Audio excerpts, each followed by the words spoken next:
Hello and welcome. This is Mama Jess. Everything you wish your mother told you. So I've got a real beef with the over-labeling of mental illness in this country. I was a recipient of that when I lost my husband and all the crazy stuff I went through with loss and people dying. And I was told, you're mentally ill, you're bipolar, I definitely knew I had a severe traumatic thing going on because of nightmares and flashbacks, and I felt stuck. So some labeling can actually be helpful to give you an idea of what's going on with you, but it certainly shouldn't become your lifetime identity. It's just merely something you're going through, kind of like you got a cold. So you have these symptoms, and so now we got to remedy it. Same with a lot of the supposed mental illness. A lot of mental illness that they're calling, it's just regular human experience. Someone dies, you get sad. You can get crazy sad. So sad you want to be dead.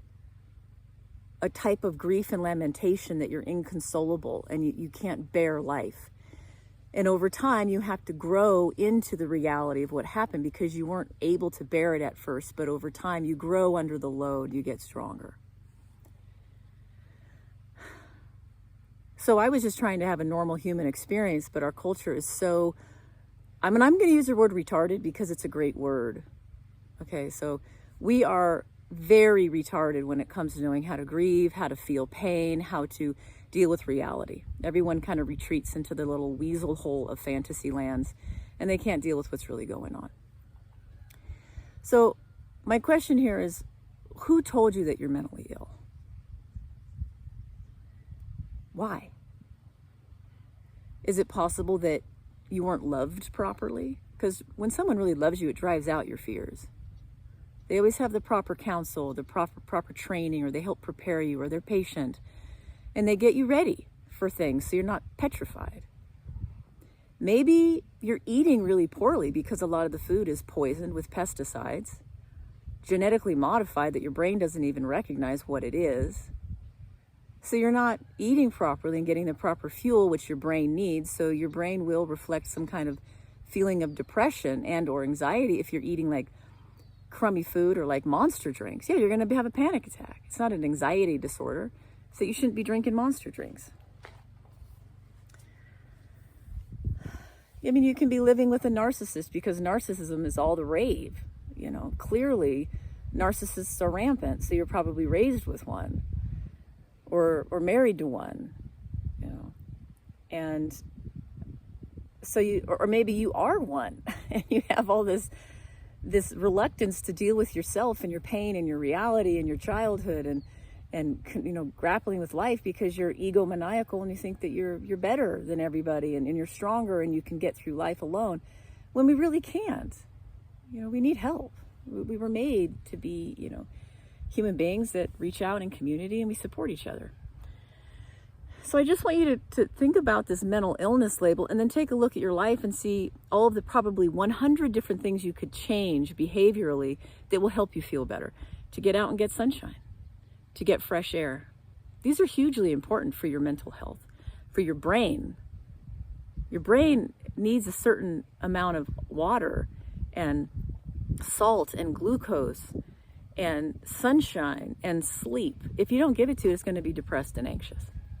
So I'm going to break down a lot more of this in time, but I'm just wanting you to come home. Welcome home. Welcome home to a place of someone who left pop culture 25 years ago. I left all the experts 25 years ago, and I went on an underground mission to find real life, a real human, dignified life, where I did not have to live in fear. I did not have to live in it's just madness. The culture is truly mad. And it overworks people. It's too driven. It's too vain. There's all kinds of problems. I mean, even check how often are you on your computer? How often do you have this light shining into your eyes, making your iris strain to get rid of that light that's blinding you? That's going to give you headaches. It's going to make you feel tired. Being around all these weird electromagnetic fields, who knows what it's really doing to us, because we're all just guinea pigs in it. So before you take a mental illness label, I just want you to look at all the different things in your life you can do that will make you feel better. Okay. So I'm going to begin a series called Welcome Home, Child, because I know you have not been raised, you haven't been parented, the culture wants you to stay infantile and easily, manipulated by their consumer ads because they want you to be lifelong consumers to give them money. So, welcome home. You're going to get a chance to grow up, to be re-raised, to be truly parented properly. There are so many awesome people online that can help you grow up. And I want to be one of those voices because I have been through the process myself. I had to parent myself into sanity and smartness and skills. And I found everything I was looking for, but what I wasn't expecting is how much opposition I would have. And how little help. And how little help still. And so don't be discouraged if you have to go completely alone right now and go into that underground tunnel and hopefully find other people that are in the same process. So again, who told you you're mentally ill and why? And are there any things that you know in your gut that you can be doing that will make you feel better? All those simple things of drinking enough water. You have to hydrate your brain in order for it to feel good. You have to get nutritious food for it to feel good. You have to get proper sleep. The brain and the skin needs sunshine to properly regulate your hormones. Okay, so don't underestimate all these simple things you can do for free by yourself. So I can go into greater details with these things, but I don't want to do a long video on you need to drink water. A lot of this stuff is so common sense. And I don't want to burn you out with more talking. I just want you to begin to access these instincts. There are things that I'm going to say that you're going to go, yeah, I know that already. I've thought that before. It's because that knowledge is inside of you. We have a conscience. We have an ability to know things. We don't always have to go talk to an expert who took a bunch of classes and had to pay for parking fees and all the tuition.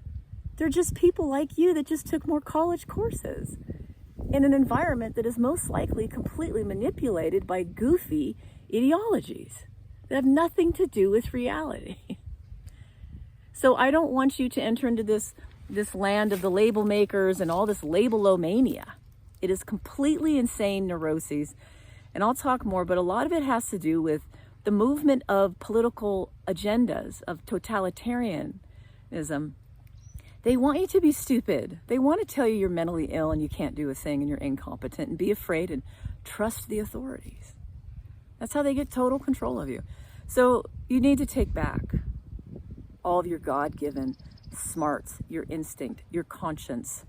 You know what you need to do. And maybe you'll say no, I don't. Every time you listen to a video that I share, you might and most likely say, yeah, that's right. I think I knew that. So I'm going to help you grow into the fact that I think you know a lot more than you've been told. Okay? You're not as mentally ill as you have been told.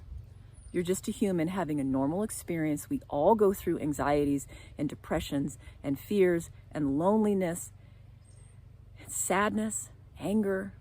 All of that is so human and normal. But we don't want to be living in these weighty emotions. We want to live peacefully and in a logical, peaceful, contented place. Okay, and living in a place knowing that we have a problem and we can operate in a way to solve that problem. So that's where you learn resilience and overcoming adversity and just being a really rad person that can always fix the problem.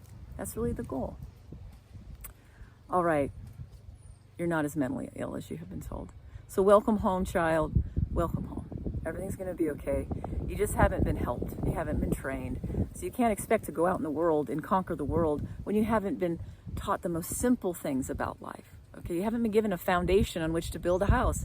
So how do you expect yourself to stand? Okay, I'll talk with you soon.